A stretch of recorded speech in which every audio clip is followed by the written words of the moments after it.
Hi ಎಲ್ಲರಿಗೂ welcome back to Pallavi vlogs YouTube channel. ಎಲ್ಲರೂ ಹೇಗಿದ್ದೀರಾ? ಐ ಹೋಪ್ ಎಲ್ಲರೂ ಚೆನ್ನಾಗಿದ್ದೀರಾ ಅಂತ ಅಂದ್ಕೊಳ್ತೀನಿ. ಇವತ್ತು ಬುಧವಾರ ಬೆಳಗ್ಗೆಯಿಂದನೇ ವ್ಲಾಗ್ನ ಸ್ಟಾರ್ಟ್ ಮಾಡ್ಕೊಳ್ತಾ ಇದ್ದೀನಿ.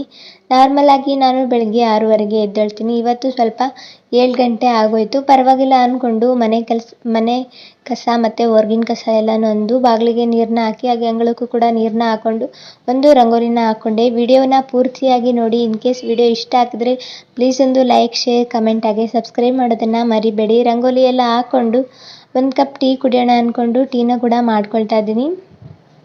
ಟೀನ ಕೂಡ ಮಾಡಿ ನನ್ನ ಹಸ್ಬೆಂಡ್ಗೂ ಕೂಡ ಎಪ್ಸಿ ಅವ್ರಿಗೂ ಕೂಡ ಟೀ ಕೊಟ್ಟೆ. ಅವ್ರು ಟೀ ಮಾಡೋ ತನಕ ಎದ್ದೇಳೋದೇ ಇಲ್ಲ. ಟೀ ಮಾಡಿದ್ಮೇಲೆ ಅವ್ರು ಎದ್ದೇಳೋದು. ಇನ್ನು ಮನೆನ ಎಲ್ಲ ಮಾಪ್ ಮಾಡಿಕೊಂಡು ನಾನು ಕೂಡ ಫ್ರೆಶ್ ಅಪ್ ಎಲ್ಲ ಆಗಿ ಇವಾಗ ನಾನು ಕೂಡ ರೆಡಿಯಾಗಿ ಇವಾಗ ಪೂಜೆನ ಮಾಡ್ಕೊಳ್ತಾ ಇದ್ದೀನಿ. ಬೆಳಗ್ಗೆನೇ ಪೂಜೆ ಮಾಡೋಷ್ಟೊತ್ತಿಗೆ 7:30 ಆಗೋಯ್ತು. ಪರವಾಗಿಲ್ಲ ಅಂದ್ಕೊಂಡು ಪೂಜೆನೂ ಕೂಡ ಮಾಡಿಕೊಂಡೆ. ಪೂಜೆನೇ ಮಾಡಿಕೊಂಡು ನಾನು ನನ್ನ ಕೈಲಿ ಎಷ್ಟಾಗುತ್ತೋ ಅಷ್ಟು ಈ ಡಬ್ಬಿಗೆ ದುಡ್ಡನ್ನ ಹಾಕಿ ಇಡ್ತೀನಿ. ಯಾವುದಕ್ಕಾದ್ರೂ ದೇವ್ರದ್ದು ವಸ್ತು ತರೋಕ್ಕೆ ಆದರೂ ಯೂಸ್ ಆಗುತ್ತೆ ಅಂತ. ಅದಕ್ಕೆ ನನ್ನ ಕೈಲಿ ಎಷ್ಟಿರುತ್ತೋ ಅಷ್ಟು ನಾನು ಪೂಜೆ ಮಾಡಿದಾಗೊಮ್ಮೆ ದುಡ್ಡನ್ನ ಹಾಕ್ಕೊಳ್ತಾ ಇದ್ದೀನಿ. ಇನ್ನು ಬ್ರೇಕ್ಫಾಸ್ಟಿಗಂತ ರಾತ್ರಿಯೇ ಸಾಬುದಾನನ ನೆನೆಸಿಟ್ಟಿದ್ದೆ. ಪೂರ್ತಿ ರಾತ್ರಿ ಎಲ್ಲ ಅದು ಚೆನ್ನಾಗಿ ನೆಂದು ಈ ಥರ ಚೆನ್ನಾಗಿ ನೆಂದಿರಬೇಕು. ಇವಾಗ ಸಾಬುದಾನಿ ಒಗ್ಗರಣೆ ಮಾಡ್ಕೊಂಡು ಅಂದ್ಕೊಂಡು ಇದಕ್ಕೆ ಆಲೂಗಡ್ಡೆ ಬೇಕು. ಆಲೂಗಡ್ಡೆನ ಸಿಪ್ಪೆ ತೆಗೆದು ಸೈಡಲ್ಲಿ ಎತ್ತಿಟ್ಕೊಂಡು, ಹಾಗೆ ಒಂದು ಚಿಕ್ಕ ಈರುಳ್ಳಿನೂ ಕೂಡ ಕಟ್ ಮಾಡಿಕೊಂಡು, ಹಾಗೆ ಆಲೂಗಡ್ಡೆನೂ ಸ್ವಲ್ಪ ಚಿಕ್ಕದಾಗಿ ಕಟ್ ಮಾಡ್ಕೊಳ್ತಾ ಇದ್ದೀನಿ. ಇದಕ್ಕೆ ಮೇನ್ ಆಗಿದ್ದು ಸಾಬುದಾನಿ ಒಗ್ಗರಣೆಗೆ ಮೇನ್ ಅಂದರೆ ಅದು ಶೇಂಗಾ ಪುಡಿ ಮತ್ತು ಆಲೂಗಡ್ಡೆ. ಇದೇ ಸಾಬುದಾನಿ ಒಗ್ಗರಣೆಗೆ ಮೇನ್ ಇಂಗ್ರೀಡಿಯೆಂಟ್. ಇನ್ನು ಆಲೂಗಡ್ಡೆ ಮತ್ತು ಈರುಳ್ಳಿನೂ ಕಟ್ ಮಾಡಿ ಇಟ್ಕೊಂಡು, ಇದಕ್ಕೆ ಹಸಿಮೆಣಸಿನ್ಕಾಯಿ, ಕರಿಬೇವು ಬೇಕು ಅಂತ ಅದನ್ನು ಕೂಡ ಫ್ರಿಜ್ಜಿನಿಂದ ತೊಗೊಂಡು ಅದನ್ನು ಕೂಡ ಕಟ್ ಮಾಡಿ ಸೈಡಲ್ಲಿ ಎತ್ತಿಟ್ಕೊಳ್ತಾ ಇದ್ದೀನಿ. ಈ ಕಡೆ ಗ್ಯಾಸ್ ಫ್ಲೇಮ್ನ ಆನ್ ಮಾಡಿಕೊಂಡು ಅದಕ್ಕೆ ಒಂದು ಅರ್ಧ ಕಪ್ ಶೇಂಗಾನ ಹಾಕ್ಕೊಂಡು ಚೆನ್ನಾಗಿ ಹುರ್ಕೊಳ್ತಾ ಇದ್ದೀನಿ. ಇದಕ್ಕೆ ಮೇನ್ ಶೇಂಗಾ ಪುಡಿನೇ ಮೇನ್. ಅದಕ್ಕೆ ಸ್ವಲ್ಪ ಶೇಂಗಾ ಪುಡಿನ ಚೆನ್ನಾಗಿ ಹುರ್ಕೋಬೇಕು. ಎಷ್ಟು ಚೆನ್ನಾಗಿ ಹುರ್ಕೊತೀವೋ ಅಷ್ಟು ಚೆನ್ನಾಗಿ ಒಗ್ಗರಣೆ ಟೇಸ್ಟ್ ಆಗುತ್ತೆ. ಇನ್ನು ಶೇಂಗಾನು ಕೂಡ ಹುರ್ಕೊಂಡು ಅದನ್ನು ಕೂಡ ತರಿಯಾಗಿ ರುಬ್ಬಿ ಸೈಡಲ್ಲಿ ಎತ್ತಿಟ್ಕೊಂಡು, ಇನ್ನು ಒಗ್ಗರಣೆ ಮಾಡ್ಕೊಳ್ಳೋದಕ್ಕೆ ಒಂದು ಕಡಾಯಿಗೆ ಎಣ್ಣೆ, ಸಾಸಿವೆ ಜೀರಿಗೆ ಎಲ್ಲ ಚಿಟಪಟ ಆದಮೇಲೆ ಮೊದಲೇ ಚಿಕ್ಕದಾಗಿ ಕಟ್ ಮಾಡಿ ಇಟ್ಕೊಂಡಿರೋ ಆಲೂಗಡ್ಡೆ ಹಾಕ್ಕೊಂಡು ಚೆನ್ನಾಗಿ ಫ್ರೈ ಮಾಡ್ಕೋಬೇಕು. ಆಲೂಗಡ್ಡೆ ಫ್ರೈ ಮಾಡ್ಕೊಳ್ತಾನೆ ಅದು ಕಂಪ್ಲೀಟಾಗಿ ಬೇಯಬೇಕು. ಅಷ್ಟು ಚೆನ್ನಾಗಿ ಇದನ್ನು ಫ್ರೈ ಮಾಡ್ಕೋಬೇಕು. ಆವಾಗಲೇ ಒಂದು ಟೇಸ್ಟ್ ಚೆನ್ನಾಗಿ ಕೊಡುತ್ತೆ. ಈ ಥರ ಚೆನ್ನಾಗಿ ಕಲರ್ ಎಲ್ಲ ಚೇಂಜ್ ಆಗೋ ತನಕ ಫ್ರೈ ಮಾಡಿಕೊಂಡು, ಕಟ್ ಮಾಡಿ ಇಟ್ಕೊಂಡಿರೋ ಈರುಳ್ಳಿ, ಕಟ್ ಮಾಡಿ ಇಟ್ಕೊಂಡಿರೋ ಹಸಿಮೆಣಸಿನ್ಕಾಯಿ, ಕಟ್ ಮಾಡಿ ಇಟ್ಕೊಂಡಿರೋ ಕರಿಬೇವು ಹಾಕ್ಕೊಂಡು ಚೆನ್ನಾಗಿ ಫ್ರೈ ಮಾಡ್ಕೋಬೇಕು. ಈರುಳ್ಳಿ ಎಲ್ಲ ಚೆನ್ನಾಗಿ ಫ್ರೈ ಆದಮೇಲೆ ಇದಕ್ಕೆ ಸ್ವಲ್ಪ ಉಪ್ಪನ್ನ ಹಾಕ್ಕೊಂಡು ಇನ್ನೊಂದ್ಸಲ ಚೆನ್ನಾಗಿ ಫ್ರೈ ಮಾಡ್ಕೊಳ್ತಾ ಇದ್ದೀನಿ. ಉಪ್ಪನ್ನ ಹಾಕೊಳ್ಳೋದ್ರಿಂದ ಬೇಗನೆ ಫ್ರೈ ಆಗುತ್ತೆ. ಇವಾಗ ಎಲ್ಲ ಚೆನ್ನಾಗಿ ಫ್ರೈ ಆದಮೇಲೆ ಇವಾಗ ರಾತ್ರಿ ಎಲ್ಲ ನೆನೆಸಿಟ್ಕೊಂಡಿರೋ ಸಾಬುದಾನಿನ ಹಾಕ್ಕೊಂಡು ಚೆನ್ನಾಗಿ ಮಿಕ್ಸ್ ಮಾಡ್ಕೊಳ್ತಾ ಇದ್ದೀನಿ. ಈ ಬ್ರೇಕ್ಫಾಸ್ಟ್ನ ಉಪವಾಸ ಇದ್ದವರು ಸಹ ಮಾಡ್ಬೋದು, ಅದು ಕೂಡ ಒಳ್ಳೆಯದೇ. ಉಪವಾಸ ಇದ್ದವರು ಆಲ್ಮೋಸ್ಟ್ ನಮ್ಮ ಉತ್ತರ ಕರ್ನಾಟಕ ಮಂದಿ ಉಪವಾಸ ಇರುವಾಗ ಈ ಉಪ್ಪಿಟ್ಟನ್ನ ತಿನ್ಕೊತಾರೆ. ಉಪ್ಪಿಟ್ಟು ಅಥವಾ ಒಗ್ಗರಣೆ ಏನು ಬೇಕಾದರೂ ಅನ್ಕೋಬೋದು. ಸಾಬುದಾನಿ ಹಾಕ್ಕೊಂಡು ಚೆನ್ನಾಗಿ ಮಿಕ್ಸ್ ಮಾಡ್ಕೋಬೇಕು. ಮೊದಲೇ ರೆಡಿ ಮಾಡಿ ಇಟ್ಕೊಂಡಿರೋ ಶೇಂಗಾ ಪುಡಿ ಹಾಕ್ಕೊಂಡು ಇನ್ನೊಂದ್ಸಲ ಚೆನ್ನಾಗಿ ಮಿಕ್ಸ್ ಮಾಡ್ಕೋಬೇಕು. ಸ್ವಲ್ಪ ಅರಿಶಿನ ಹಾಕ್ಕೊಂಡು ಆಮೇಲೆ ಶೇಂಗಾ ಪುಡಿ ಹಾಕ್ಕೊಂಡು ಚೆನ್ನಾಗಿ ಮಿಕ್ಸ್ ಮಾಡ್ಕೋಬೇಕು. ಚೆನ್ನಾಗಿ ಮಿಕ್ಸ್ ಮಾಡಿಕೊಂಡು ಸರ್ವ್ ಮಾಡಿದ್ರೆ ಸಾಬುದಾನಿ ಒಗ್ಗರಣೆ ರೆಡಿಯಾಗಿರುತ್ತೆ. ಇವಾಗ ನನ್ನ ಹಸ್ಬೆಂಡ್ಗೂ ಕೂಡ ಸರ್ವ್ ಮಾಡ್ಕೊಳ್ತಾ ಇದ್ದೀನಿ. ತುಂಬ ಅಂದರೆ ತುಂಬ ಚೆನ್ನಾಗಿರುತ್ತೆ. ಒಂದ್ಸಲ ಟ್ರೈ ಮಾಡಿ ಹೇಗೆ ಬಂತು ಅಂತ ಕಮೆಂಟ್ ಮಾಡಿ. ಇನ್ನು ಬ್ರೇಕ್ಫಾಸ್ಟ್ ಎಲ್ಲ ಮುಗಿಸ್ಕೊಂಡು ಕ್ಯಾಶುಯಲ್ ಆಗಿ ಮನೆ ಕೆಲಸ ಎಲ್ಲ ಇರುತ್ತೆ ಅಲ್ವಾ.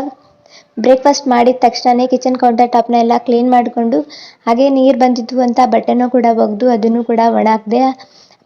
ಬೇಗನೆ ಎಲ್ಲ ಕೆಲಸನೂ ಮಾಡ್ಕೊಂಡ್ಬಿಡ್ತೀನಿ. ಹಾಗೆ ಸ್ವಲ್ಪ ಬ್ರೇಕ್ಫಾಸ್ಟ್ ಮಾಡಿದ್ದು, ಟೀ ಕುಡಿದಿದ್ದು ಎಲ್ಲ ಪಾತ್ರೆ ಇರುತ್ತೆ ಅಲ್ವಾ, ಅದನ್ನು ಕೂಡ ತೊಳೆದು ಸ್ವಲ್ಪ ಹೊತ್ತು ರೆಸ್ಟ್ ಮಾಡಿ 1 ಗಂಟೆಗೆ 10 ನಿಮಿಷ ಕಡಿಮೆ ಇದೆ. ಇವಾಗ ಮಧ್ಯಾಹ್ನ ಲಂಚ್ನ ರೆಡಿ ಮಾಡ್ಕೊಳ್ಳೋಣ ಅಂದ್ಕೊಂಡು, ಲಂಚ್ಗೆ ಮೂಲಂಗಿ ಸಾಂಬಾರು ಮಾಡ್ಕೊಳ್ಳೋಣ ಅಂದ್ಕೊಂಡು ಅದಕ್ಕೆ ಏನೇನು ಬೇಕು ಎಲ್ಲ ತರಕಾರಿನ ಹೆಚ್ಚಿಟ್ಟು ಒಂದು ಕುಕ್ಕರ್ಗೆ 1 ಹಿಡಿ ತೊಗರಿಬೇಳೆ, 1 ಹಿಡಿ ಹೆಸರುಬೇಳೆ ಹಾಕ್ಕೊಂಡು ನೀರು ಹಾಕ್ಕೊಂಡು ಚೆನ್ನಾಗಿ ತೊಳೆದು ಇಟ್ಕೋಬೇಕು.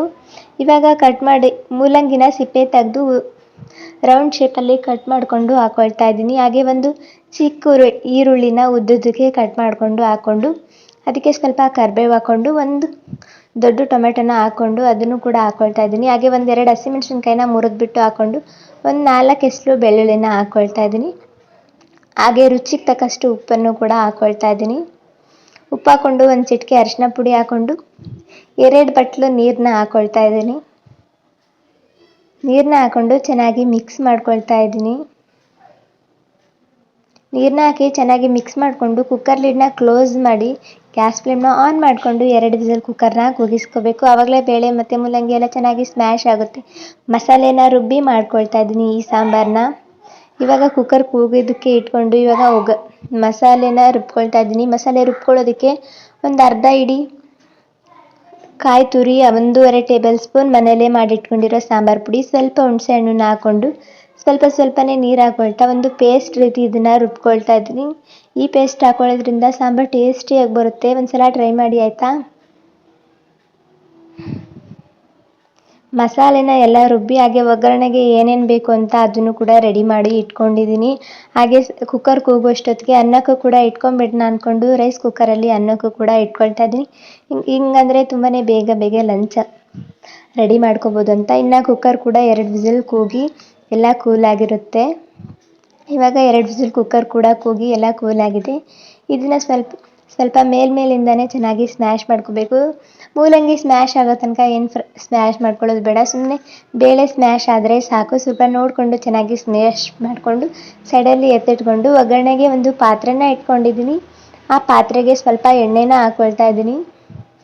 ಎಣ್ಣೆ ಕಾದಾದ ನಂತರ ಸಾಸಿವೆ ಜೀರಿಗೆ ಹಾಕ್ಕೊಳ್ತಾ ಇದ್ದೀನಿ. ಸಾಸಿವೆ ಜೀರಿಗೆ ಚಿಟಪಟ ಅಂದಮೇಲೆ ಬೆಳ್ಳುಳ್ಳಿನ ಮಧ್ಯದಲ್ಲಿ ಕಟ್ ಮಾಡಿಕೊಂಡು 1ರಲ್ಲಿ 2 ಹಾಕ್ಕೊಂಡು ಕರಿಬೇವು, ಒಣಗಿರೋ ಮೆಣಸಿನ್ಕಾಯಿ, ಹಿಂಗೆ ಹಾಕ್ಕೊಂಡು ಚೆನ್ನಾಗಿ ಮಿಕ್ಸ್ ಮಾಡ್ಕೊಳ್ತಾ ಇದ್ದೀನಿ.